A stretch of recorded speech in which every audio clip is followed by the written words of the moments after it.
act. Today we're going to discuss forces and any types of forces that act on any given object. Okay? In order to discuss the types of forces, let's first define what a force is. A force is any push or pull on an object. Okay? So if you have a box, you can push the box, or you can pull the box. Gravity is a pull force that pulls things towards the center of the Earth, when we talk about Earth's gravity, or the center of a large mass. Okay? Forces can result in changing the motion of an object. So forces can change the motion of an object.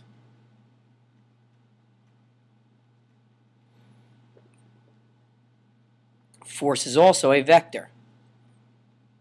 It is a vector quantity, which means force is going to have a measurable size and direction. So force will have magnitude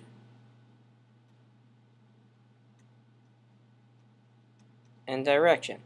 So force has a measurable magnitude and direction. Okay?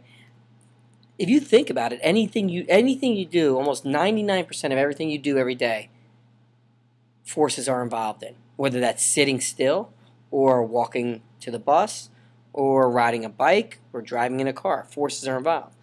If you had to think about things that don't involve forces, you're going to be talking about things like thoughts and dreaming or thinking, things like that. Okay? The different types of forces. We have one, a contact force. Okay? A contact force would be, for example, when you're pushing or pulling an object by touching it. When you push or pull by touching the object. Okay? Then we have gravity. And gravity, defined, is the force of attraction between two masses.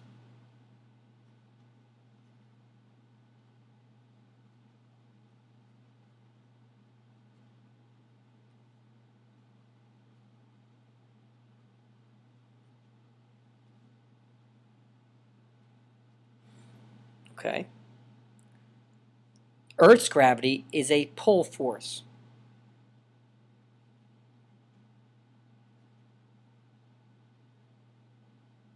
Okay?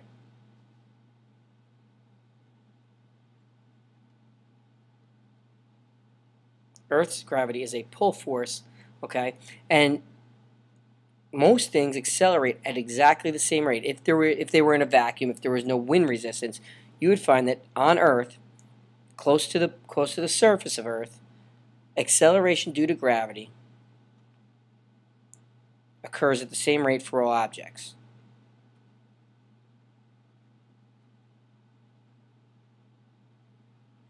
And that rate is equal to 9.8 meters per second squared. Remember, acceleration units are meters per second squared.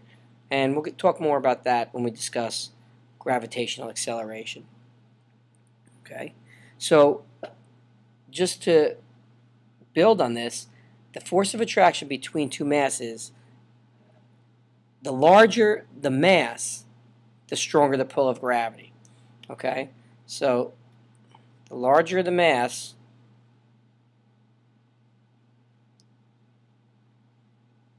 the stronger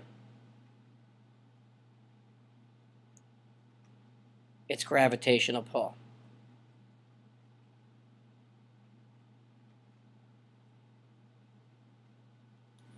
Okay? And then we have friction.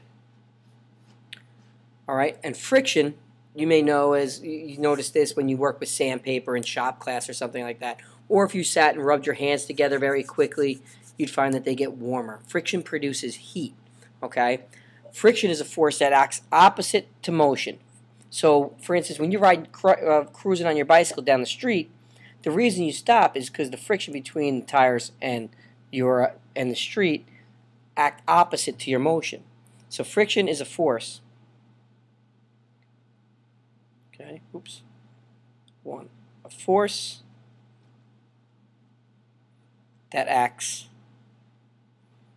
opposite to motion. Okay? It is a force that occurs between two surfaces.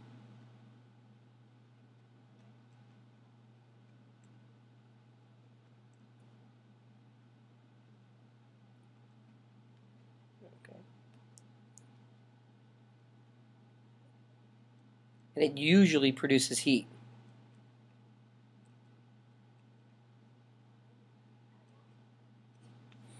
Okay? It's always in the direction opposite to the direction of the motion. It slows, therefore it slows moving objects down, okay? Which means it causes deceleration.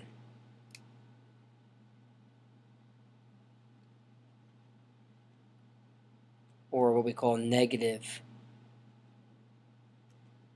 acceleration, right?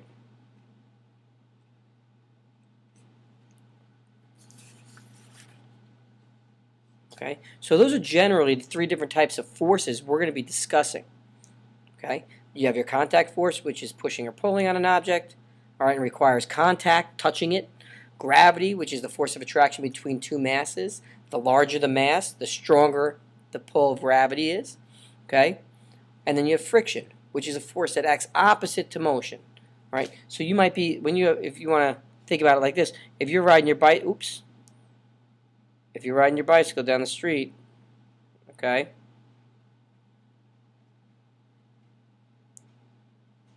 or let's say your scooter, whatever you want to call this thing that I just drew, all right, you'll notice that the friction occurs where the rubber meets the road, where the tires touch the road, there's friction.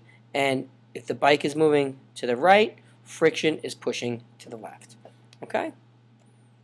All right, that's it for the types of forces. We're going to discuss the overall force acting on objects in the next discussion. Okay?